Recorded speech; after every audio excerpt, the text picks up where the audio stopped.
Ob poplavi spletnih lažnic se moramo posamezniki prilagoditi, tako da se jih čim prej naučimo prepoznati. Zato imam za vas kratek mini test, kjer boste med dezinformacijami morali prepoznati resnično informacijo. Dve novici sta lažni, ena je resnična, vi pa nam v komentar napišite, katera je katera. A se vam je kdaj zdelo čudno, zakaj se tako dobro počutite, ko nekdo všečka vašo fotografijo? No, ni se vam treba več spraševati, zakaj, kajti v zadnjem mesecu so na plan prišli skrivni maili, ki potrjujejo, da so ustanovitelji Instagrama, Facebooka in Snapchata podpisali pogodbo s hudičem. Zuckerbergi sveta so v zameno za finančni uspeh prodali naše duše. Na podlagi dveh prebranih dokumentov novinarji sklepajo, da vsakič, ko nekdo nekaj všečka ali komentira, izgubi košček svoje duše. Demoni pa so naš živčni sistem zvezali tako, da se v zameno za lajk v možganih sprošča hormon sreče. Za eno dobro fotko vi dobite kratkotrajno zadoščenje, duše pa gredo na lokalno satanistično izpostavo, kar je v našem primeru pekel pri borovnici.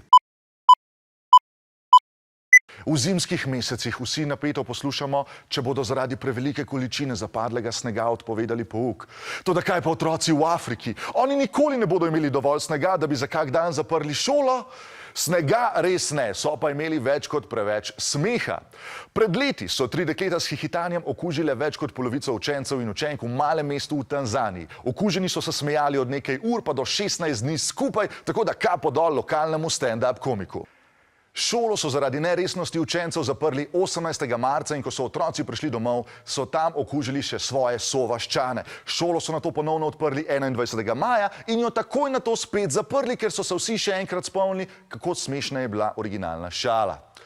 Po približno pol leta so se ljudje nehali smejati in vsi so morali nadaljevati z običajnim in le občasno smešnim poukom.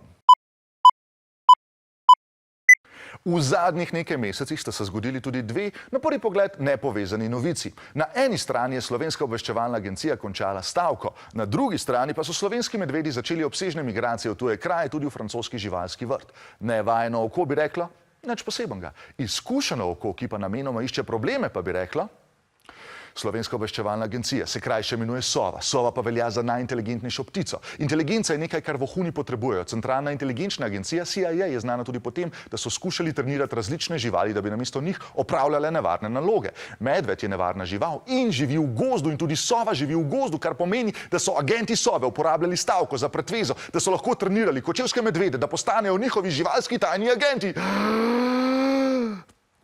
To so bile novice. Vi pa presodite, katera od teh je resnična in kateri dve nista. Odgovore pa nam napišite v komentarje pod ta video.